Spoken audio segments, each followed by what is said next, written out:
Hello friends, at first a very good morning to all of you. I am GK sir from ACC Study Knowledge. मैं GK sir ACC Study Knowledge में आपका स्वागत करता हूं। मैं आज आप सबों के बीच इंग्लिश ग्रामर के पार्ट्स ऑफ स्पीच का प्रीपोजिशन के बारे में बताने जा रहा हूं, जो बहुत ही इम्पोर्टेंट है। ठीक है, प्रीपोजिशन को हम लोग क्या कहते हैं? संबंध बोधक अव्यय कहते हैं। प्रीपोजिशन का यूज क्या होता है? इसको नाउन और प्रोनाउन को पहले दिया जाता है। नाउन और प्रोनाउन के पहले इसका यूज किया जाता है, जिससे सेंटेंस सूटेबल मीनिंग दे। ठीक है, तो हम आज प्रीपोजिशन को क्लास स्टार्ट करने जा रहा हूँ। किसी को भी यदि किसी प्रकार का परेशानी हो तो आप कमेंट ज़रूर करेंगे और मैं उनका सॉल्यूशन करूँगा। ठीक है, तो अब मैं स्टार्ट करने जा रहा हूँ। Preposition.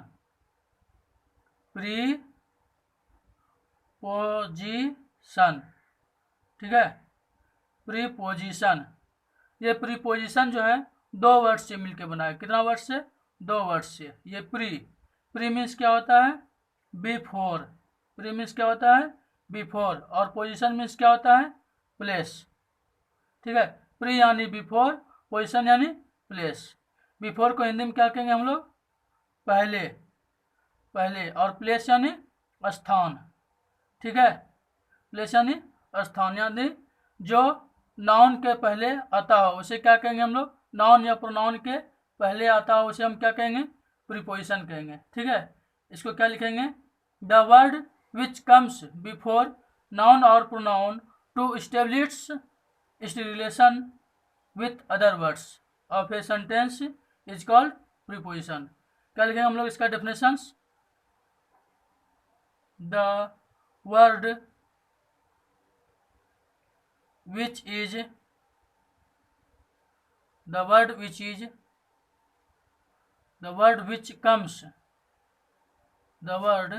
comes before noun or pronoun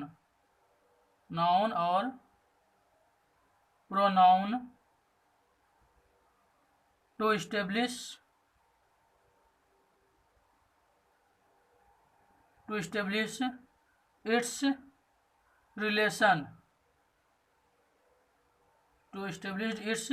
relation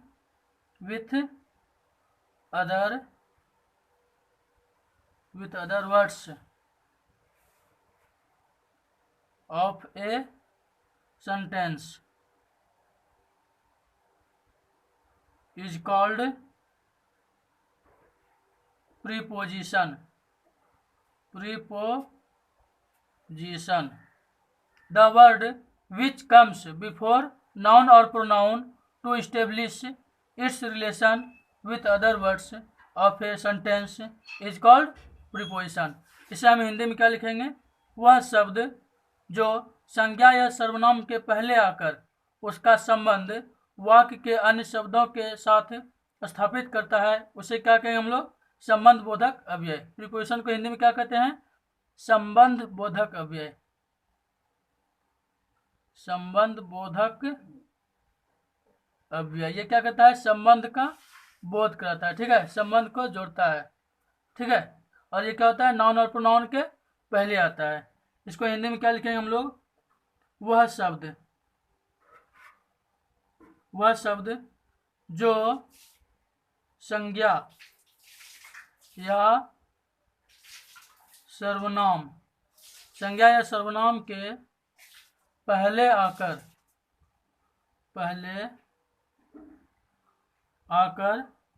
उसका संबंध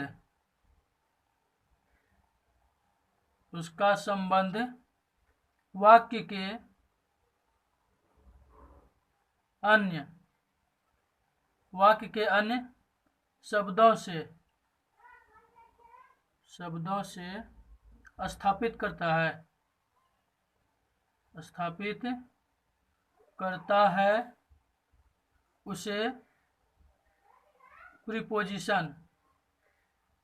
प्रीपोजिशन यानी संबंध बोधक बोधक अव्यय कहते हैं। वह शब्द जो संज्ञा या सर्वनाम के पहले आकर उसका संबंध वाक्य के अन्य शब्दों से स्थापित करता है उसे प्रीपोजिशन यानी संबंध बोधक अव्यय कहते हैं। ठीक है, इसका यूज जो है कहीं भी हो सकता है। ये सेंटेंस के शुरू में हो सकता है, बीच में हो सकता है या फिर अंत में भी हो सकता है। ठीक है, इसको भी हम लोग लिख लेते हैं। Preposition is used preposition is used in first, middle और last of sentences. Preposition is used in first, middle और लास्ट ऑफ सेंटेंसेस। प्रीपोजिशन का प्रयोग जो है शुरू में, मध्य में या अंतिम में भी किया जाता है। प्रीपोजिशन का प्रयोग शुरू, मध्य या अंतिम में भी किया जाता है। ठीक है, प्रीपोजिशन का प्रयोग शुरू, मध्य या अंतिम में भी किया जाता है। इसका हम लोग एग्जांपल लिखेंगे प्रीपोजिशन का, जैसे in, on, into, up, down, upon, under, off, OFF, off, among, along, around, etc। ये सभी क्या है, प्रीपोजिशन का एग्जांपल है। और बहुत सारा एग्जांपल्स है, जो मेन सब इम्पोर्टेंट है एग्जांपल, उसे मैं एक एक करके विस्तार से बताने का प्रयास करूंगा। ठीक है, अब हम लोग चलते हैं, एक एक करके इसका यूज पढ़ेंगे। ठीक, जैसे है use of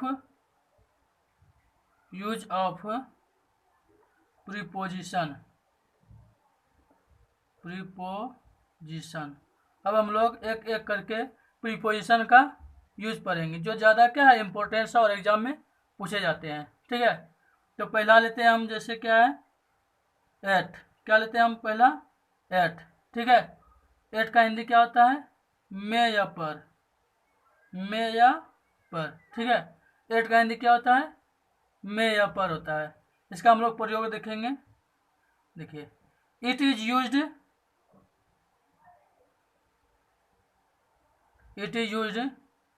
with small populated area. इसका प्रयोग जो है छोटे जनसंख्या वाली जगहों के साथ किया जाता है। ठीक है, इसका हम हिंदी में भी लिखेंगे जिससे आपको अच्छी तरह से समझ में आ जाए। इसका प्रयोग कम आबादी वाले स्थान के साथ किया जाता है, स्थान के साथ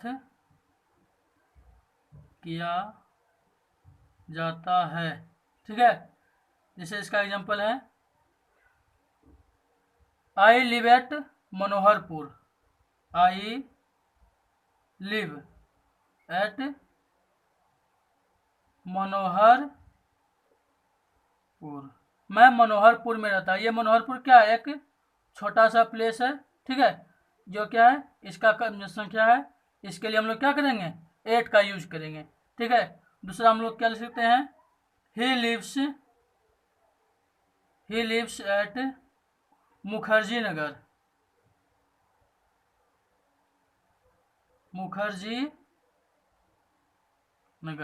वह मुखर्जी नगर में रहता है। ये क्या है? छोटा प्लेस है।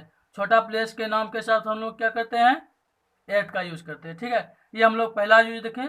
इसके बाद हम लोग दूसरा यूज देखते हैं।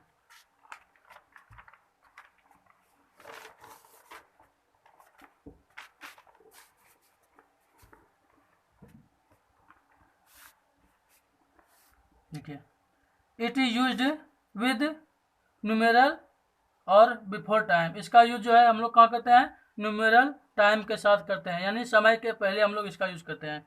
दूसरा इसका यूज क्या लिखेंगे हम लोग? इट इज यूज्ड,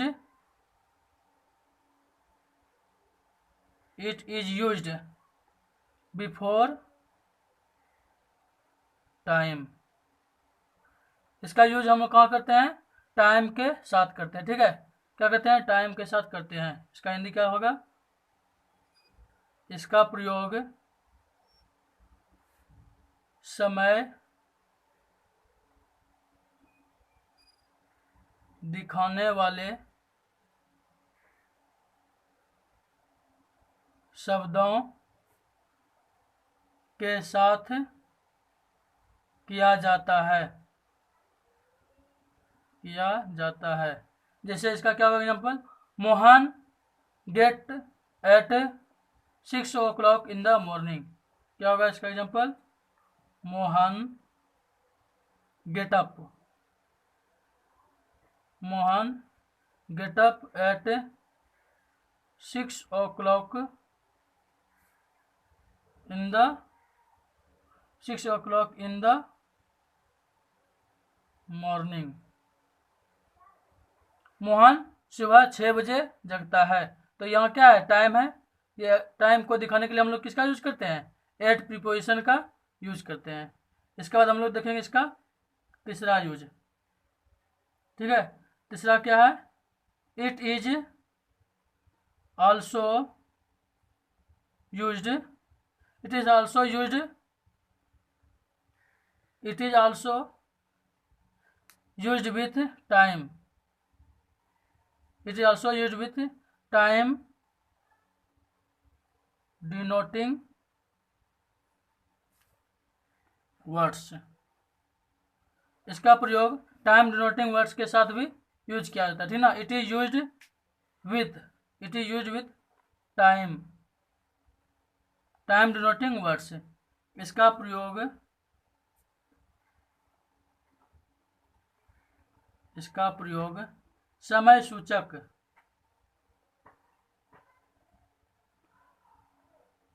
शब्दों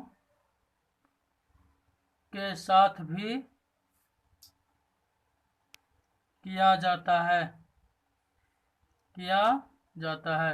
इसका प्रयोग समय सूचक शब्दों के साथ भी किया जाता है। ठीक है, इसका एग्जांपल क्या होगा? जैसे एट नाइट,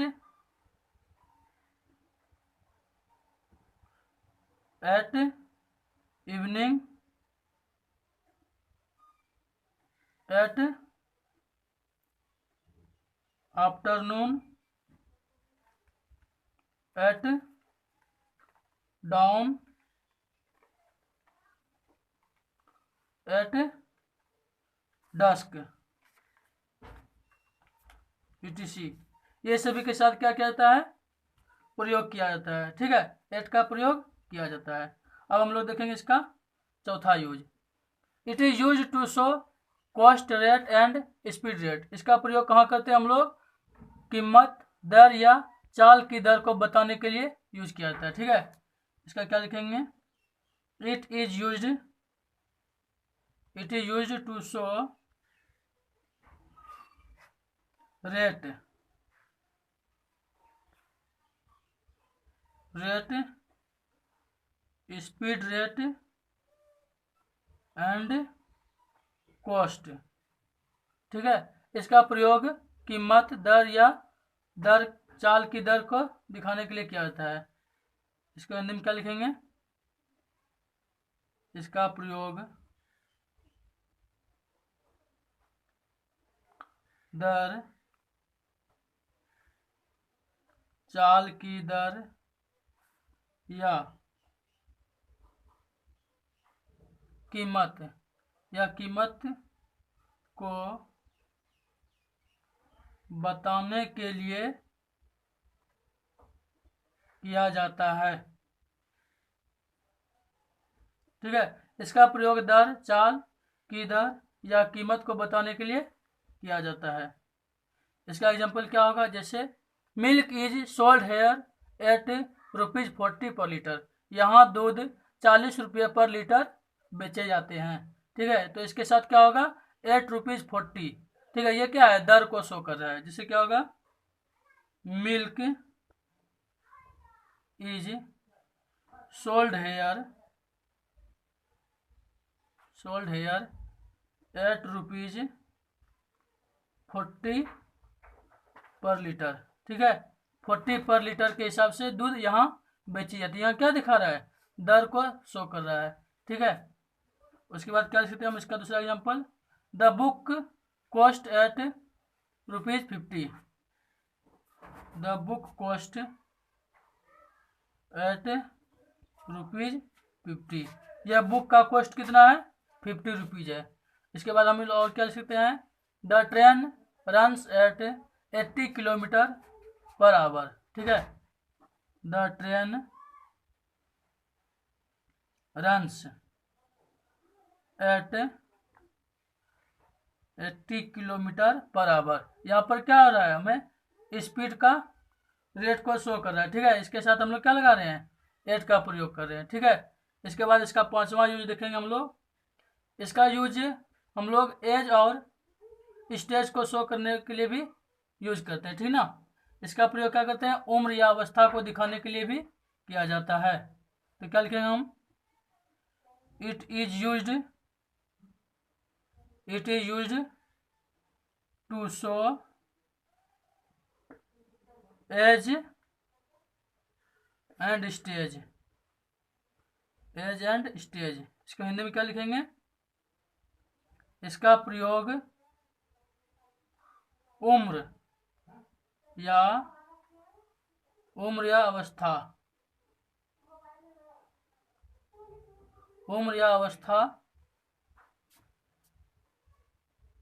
दिखाने के लिए किया जाता है। इसका प्रयोग उम्र या अवस्था दिखाने के लिए किया जाता है। ठीक है, इसका एग्जांपल क्या लिखेंगे हम लोग, जैसे my grandfather died at the age of 80। My grandfather died at the age of 80। यहाँ पर क्या हो रहा है, हमें उम्र को शो कर रहा है। ठीक है, उम्र को शो कर रहा है। इसके पहले हम लोग क्या लगा रहे हैं, एट का प्रयोग कर रहे हैं। ठीक है, एट का प्रयोग यहाँ होगा। इसके बाद दूसरा हम लोग क्या लिख सकते हैं, I left college eight 25। I left college eight 25। मैंने अपना कॉलेज कब छोड़ दिया, 25 की उम्र में छोड़ दिया। ठीक है, इसके बाद हम लोग इसका 6ठा यूज देखेंगे।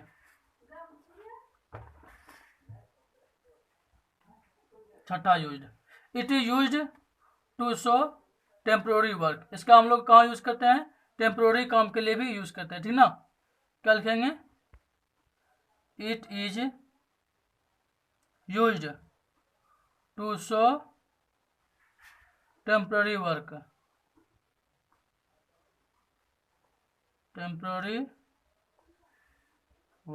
ठीक है, इसका प्रयोग हम लोग कहाँ करते हैं, अस्थायी क्रियाकलाप को दिखाने के लिए करते हैं। इसका प्रयोग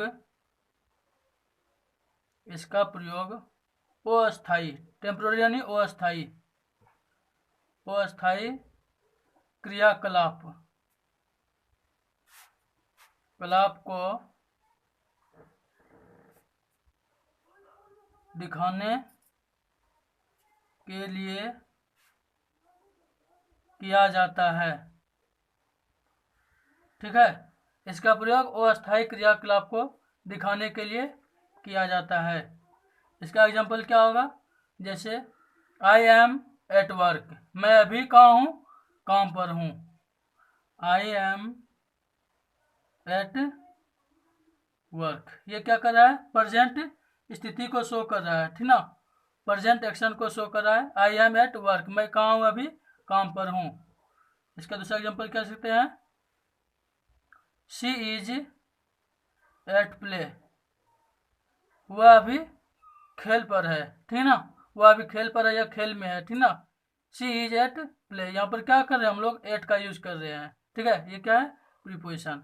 इसका अगला यूज देखेंगे हम लोग, 7वां number, it is used with name of festival. इसका प्रयोग हम लोग फेस्टिवल के नाम के पहले भी करते हैं, ठीक है।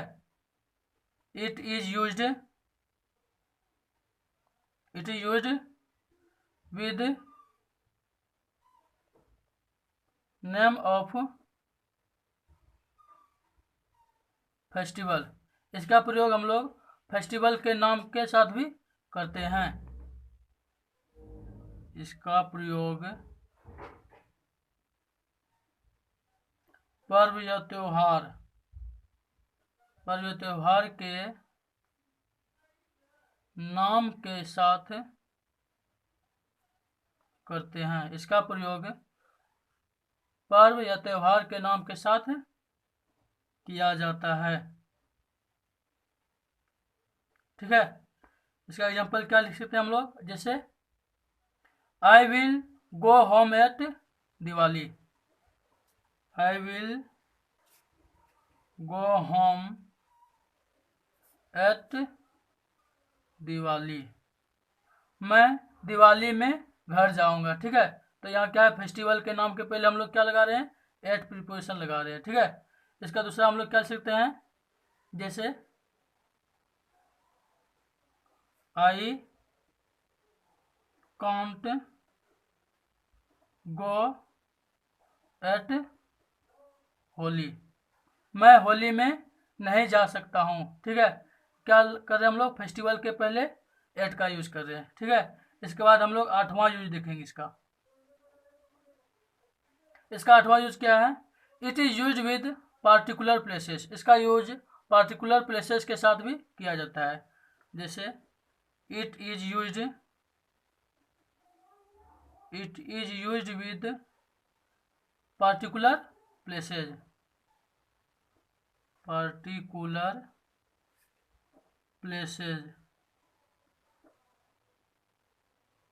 इसका प्रयोग खास स्थान के नाम के साथ, इसका प्रयोग खास स्थान के नाम के साथ किया जाता है, ठीक है। इसका एग्जांपल क्या लिख सकते हैं हम लोग, जैसे एट स्टेशन,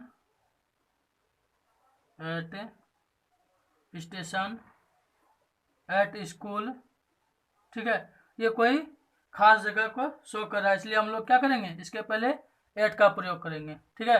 आशा करता हूँ आप लोगों को अच्छी तरह से समझ में आ गया होगा, और मैं आगे भी और सब इम्पोर्टेंट जितना भी प्रीपोजिशन है सब का यूज विस्तार से समझाएंगे, ठीक है। और जिसे भी समझने में किसी प्रकार का परेशानी हो वे कमेंट्स जरूर करेंगे।